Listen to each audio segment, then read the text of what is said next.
BMS academy में आपका स्वागत है।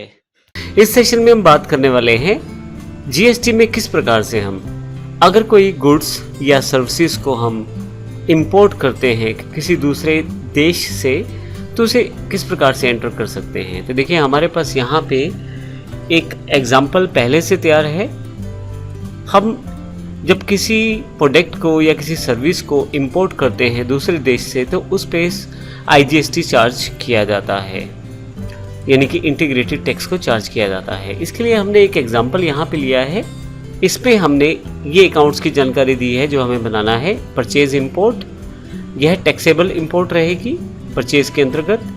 CN बैटरीज क्रेडिटर्स हैं जिनसे हम इंपोर्ट करना चाहते हैं गुड्स को, और बैटरी वो आइटम है जिसको हम इंपोर्ट करना चाहते हैं। तो आइए देखते हैं इसको किस प्रकार से एंट्री कर सकते हैं।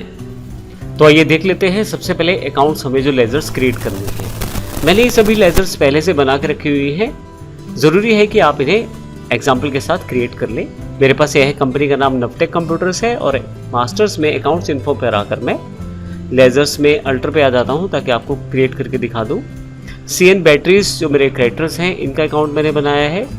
अब ये जो कंपनी है ये जापान की है, तो देखिए मैंने कंट्री का नाम यहाँ दिया है और यहाँ पे क्योंकि कंपनी जापान की है तो हमें इस यहाँ GST के रिगार्डिंग कोई डिटेल नहीं देना, और यहाँ एंटर करके इसको मैं सेव कर लेता हूँ CN बैटरीज को। इसी तरह से मैंने यहाँ पे एक परचेज अकाउंट अलग से बना लिया है क्योंकि हमारी जो आइटम है वह टैक्सेबल आइटम है, उस पर टैक्स लगता है इंपोर्ट करने पे। तो परचेज टैक्सेबल इंपोर्टेड मैंने अलग से अकाउंट क्रिएट किया है। यह परचेज अकाउंट्स के अंतर्गत ही आएगा। GST एप्लीकेबल है इस पर, और यदि मैं यहाँ यस करके आपको डिटेल दिखाऊं तो इंपोर्ट टैक्सेबल यहाँ पे हमें इस नेचर ऑफ ट्रांजैक्शन में हमें बताना है। अभी देखिए काफ़ी सारे हेड्स हैं, हम पहले काफ़ी सारे हेड्स का प्रयोग कर चुके हैं। इंटरस्टेट परचेज का, इंट्रास्टेट परचेज का, अर्थात जैसे परचेज टैक्सेबल है क्योंकि यह इंपोर्ट से रिलेटेड परचेज है तो इंपोर्ट्स टैक्सेबल यहाँ पे मैंने ले लिया है। फाइनली जो टैक्स रेट है 18% मैंने डिफाइन कर दिया है और इसे यहाँ पे गुड्स सेगमेंट में सेव कर दिया है। जो प्रोडक्ट मुझे इंपोर्ट करना है वो मेरे पास इन्वेंट्री इन्फो में स्टॉक आइटम्स में मैंने क्रिएट किया हुआ है। मैं अल्टर करके दिखा देता हूँ आपको यहाँ से। वह प्रोडक्ट है बैटरी।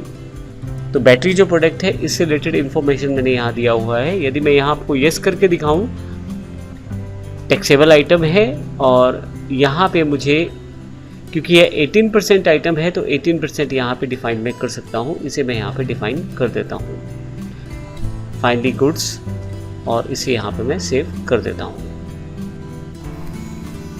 अब यह एंट्री किस प्रकार करेंगे और कहाँ दिखाई देगी आइए देखते हैं। सबसे पहले मैं यहाँ से डिस्प्ले पर आकर डे बुक पर आ जाता हूँ और यहाँ से मैं Alt F2 प्रेस करके ड्यूरेशन चेंज कर लेता हूँ। 1/4 से लेकर मैंने 31/7 तक की सभी एंट्रीज को दिखाना है। यहाँ पे मैं आपको दिखा देता हूँ। यहाँ पे अब जो हमारी कंपनी का नाम है वो CN बैटरीज है। सबसे लास्ट, थर्ड लास्ट एंट्री मैंने यहाँ की हुई है। CN बैटरीज को देखें तो आप परचेज की एक एंट्री यहाँ पे है वाउचर नंबर 9 के साथ। मैं एंटर कर देता हूँ।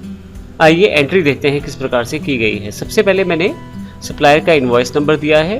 अब देखिए वाउचर मैंने परचेज यूज़ किया है तो यदि आप यहाँ राइट हैंड साइड पे देखें तो काफ़ी सारे बटन्स हैं। हालांकि ये बेसिक इन्फॉर्मेशन है, हम पहले दे चुके हैं, लेकिन मैं यहाँ आपको बता देता हूँ। यहाँ से मैंने परचेज सेलेक्ट किया हुआ है या आप शॉर्टकट में F9 को प्रेस कर सकते हैं। परचेज वाउचर सेलेक्ट किया हुआ है। 2 जुलाई जो तारीख है, जो सप्लायर इनवॉइस का जो इनवॉइस नंबर है वो भी डिफाइन कर दिया है। पार्टी अकाउंट जो है CN बैटरीज हैं, कोई फर्दर इन्फॉर्मेशन यहाँ पे मैंने सेव नहीं की है। परचेज टैक्सेबल इंपोर्टेड, अलग से मैंने परचेज अकाउंट क्रिएट कर दिया था परचेज टैक्सेबल इंपोर्टेड के साथ। बैटरीज हैं 50 और यहाँ से 2000 रुपये पर बैटरी अमाउंट यहाँ मैंने डिफाइन कर दिया है। अब देखिए ये जो परचेज इनवॉइस है इसमें मुझे टैक्सेबल वैल्यू देनी पड़ेगी कि टैक्सेबल वैल्यू कितनी है इस प्रोडक्ट की। तो सारा का सारा प्रोडक्ट जो है मेरे पास टैक्सेबल है, तो 1 लाख रुपए की टोटल वैल्यू यहाँ टैक्सेबल दे देता हूँ। आप यहाँ पे टैक्स नहीं दिखा सकते क्योंकि जो कंपनी से आपने इंपोर्ट किया है हो सकता है उसके इनवॉइस में टैक्सिंग ना की गई हो या टैक्स वहाँ नहीं लगाया जाता हो। ये टैक्स हमने अपनी गवर्नमेंट को पे करना है, तो यहाँ पे टैक्स नहीं दिखाया गया है। हालांकि टैक्सेबल वैल्यू हमने शो कर दी है, प्रोवाइड डिटेल नो कर दी है और फाइनली इस एंट्री को मैंने सेव कर दिया है। अब यदि हम इसके इफेक्ट को देखना चाहें तो सबसे पहले मैं बाहर आता हूँ यहाँ से, डिस्प्ले पे फिर से वापस स्टैट्यूटरी रिपोर्ट्स में GSTR 2 देखना चाहता हूँ इसमें मैं, क्योंकि परचेज से रिलेटेड सारी एंट्रीज आपको यहाँ मिलेंगी। अब यदि आप यहाँ देखें तो इंपोर्ट्स ऑफ गुड्स इनवॉइसेस यहाँ पे डिफाइन किया गया है 1 लाख, इंटीग्रेटेड अमाउंट यहाँ 18,000 दिखा दिया गया है। तो इस तरह से इसका अर्थ यह है कि मुझे यहाँ पे इनपुट टैक्स क्रेडिट मिल जाएगा इस 18,000 का। अगर मैं एंटर करके देखूँ तो परचेज का यहाँ डिफाइन किया गया है वाउचर नंबर 9 के साथ टैक्सेबल आइटम 1 लाख और 18,000 पे उसका जो अमाउंट है।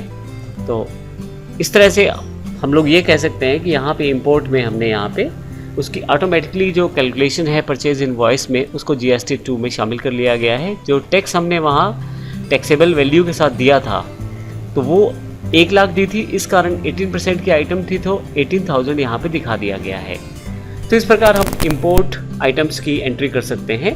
इस सेशन में हमने देखा कि इंपोर्ट गुड्स को किस प्रकार से हम दिखा सकते हैं इनवॉइसेस के साथ परचेज इनवॉइसेस में, और किस प्रकार से टैली में उसकी एंट्री कर सकते हैं। अगले सेशन में हम इससे अगले वाले एंट्री को करके देखने वाले हैं जो इंपोर्ट ऑफ सर्विसेज है। धन्यवाद।